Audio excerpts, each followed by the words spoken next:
Uboshiwe udokotela Mbumbulu ocuthele onesi kuFacebook bese baqola imali. Igama lami ngukwazi Kwaza kanti lezi oyibukele izindaba zesiZulu ze-EWN. Nazi ehamba phambili kusihlwa. This is Eyewitness News. Asayibekela isikhundla amabhokobhoko kuma-semifinals endebe yomhlaba ye-rugby. Kulandela ukwehlula kwawo iFrance ngephuzu elilodwa nje vo eStade de France izolo kusihlwa. Umsakazi wethu wezemidlalo uRobert Marawa uyibonele ngawakhe lo mdlalo obukhuni ngendlela exakile.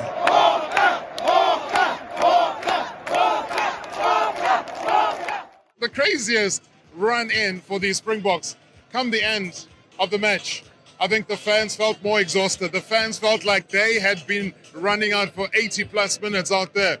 The Springboks are through to the semi-finals in one of rugby's most intense, most exciting, and a contrast of halves though. When you look at the first half compared to the second half, a man who could not even contain himself, ladies and gentlemen, Thando Manana. It's been an emotional roller coaster of a game. I'm not going to ask you a question. What do you say? Brilliant stuff, Rob. I mean, you can hear my voice is nearly gone. I'll tell you one thing. I said yesterday, it's not over until it's over. We march on to the semi-final just because we came back to our senses. Yeah. All right? We made critical changes which people doubted it would work, but I think the coaches know what they're doing. If you look at the first half, the French were on us.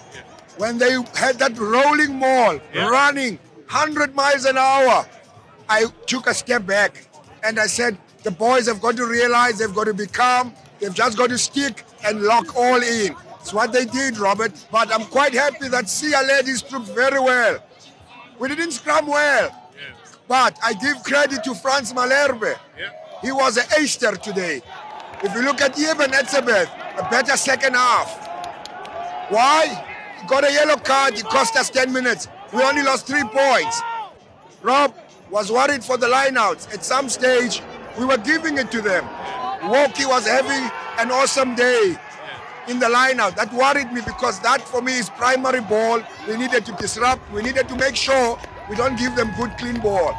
Jalebe, the captain himself, was also mindful of the fact that they want to pounce on our weakness. Mani Libok missed 1 kick. But I think bringing in Pollard tells us going to the semi-final, we should just rearrange. Nothing wrong against Mani, but you don't want to put the guy under so much pressure. Inkampani yogadi Fidelity itithwele kanzima emzamweni yokuvikela imali ezigebengwini eziphanga izimoto zayo ezithwala imali. Le nkampani ithi sichitha igidigidi zamarandi ukuvikela izimoto zayo kodwa kunhlanga imuka nomoya. Sekuphangwa izimoto zemali zevile emakhulwini amabili namashumi amahlanu kusukela ngoMasingana.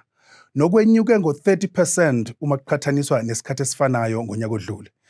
Isikhulu seFidelity Guards uWall Batman sithi bayi-16 ogadi baba babulewe kulonyaka kwathi abahamashumi amahlanu balimala. We're currently running 7 helicopters flying every day. We've increased those hours to have the visibility there. So we run more than 1,000 trucks a day.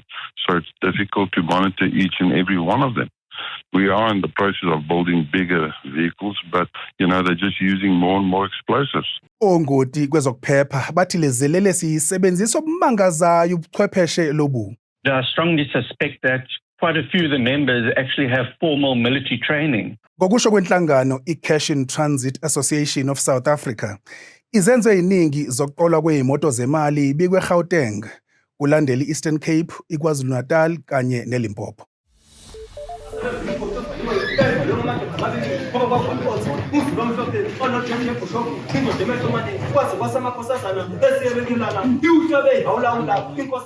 Uqalile namhlanje ukulalelwa kwesicelo somntwana uSimakade Zulu enkantolo ephakeme yasePitoli. uSimakade wafaka isicelo sokuthi inkantolo iketule isinqumo sokubekwa kukamfowabo uMisuzulu kaZwelithini njengesilo sesizwe samaZulu ngo-2021. Esicelweni sakhe, uSimakade uthi ayilandelwanga inqubomgomo namasiko esizwe samaZulu enkathi kubeka uMisuzulu.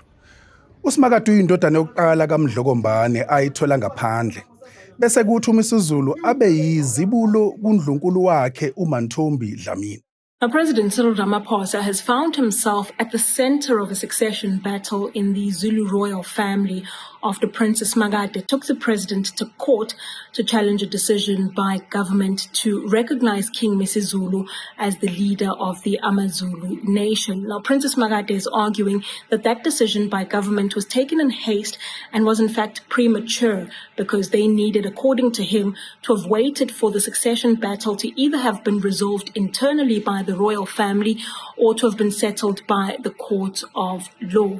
Now, there's a domino effect to what Umntwana Makate is arguing. First, that the due consultations and the due customary processes were not followed in the identification of the successor to the throne. And had President Cyril Ramaphosa given due consideration to the fact that that matter was still pending, then he wouldn't have recognized King Misizulu as the rightful owner of the throne, or at least not as soon as he did. And he says that we then need to go back to the beginning and make sure that the rightful owner of the throne sits on the throne before government can then recognize who the due king of the AmaZulu nation is. And this is an extraordinary case, of course, because we could possibly set a precedent in terms of how customary law plays out and how customary law is followed, no matter what the outcome of this matter is. Now, the other respondents in the case include Koktam, as well as the KZN Premier,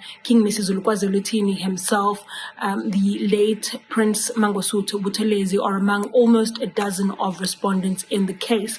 And we're expecting to continue with the hearings until Wednesday before Judge Norman Davis makes a ruling on the matter.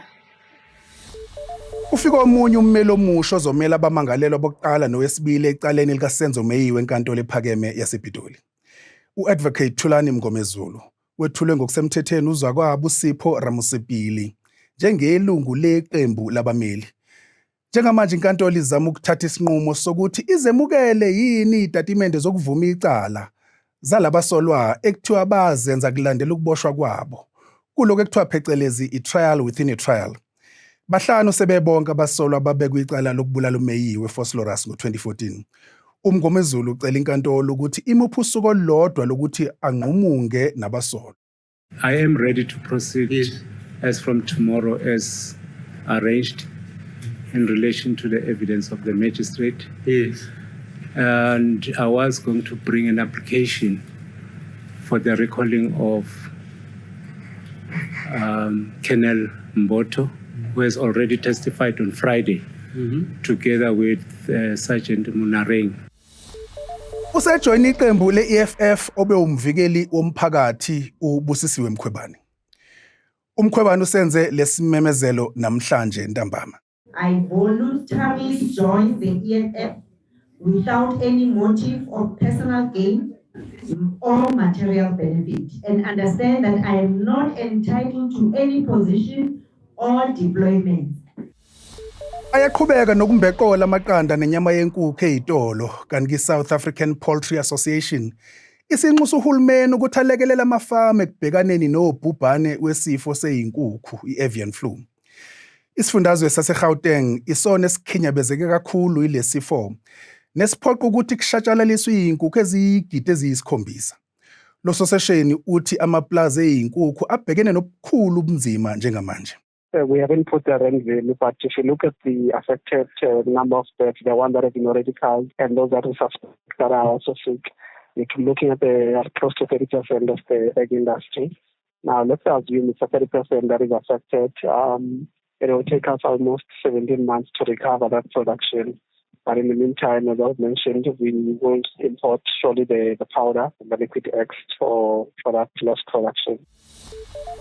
Kanti ke sesiphetha usebuye waboshwa omunye futhi uDokotela Mbumbulu kulandela ukweqa kwakhe esitokisini ngesonto ledlule.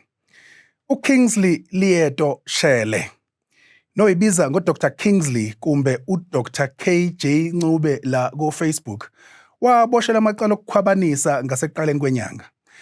Amaphoyisa athi ucuthela besifazane kakhulukazi onesi ku-Facebook abakhohlise ngokuthi udokotela bayothi bangagaxela abaqola izinkulungwane zamarandi. Amaphoyisa ambambe eFoslorus namhlanje kuseni kulandela ukuqwashiswa abeyindaba. Sekwengezwe necala lokweqejele emacaleni abhekene nawo. Inkinobho nina besilo, like, share, subscribe. Nibe nobusuku obuhle. Eyewitness News, in touch, in tune, and independent. For the latest, log on to ewn.co.za or ewn.mobi.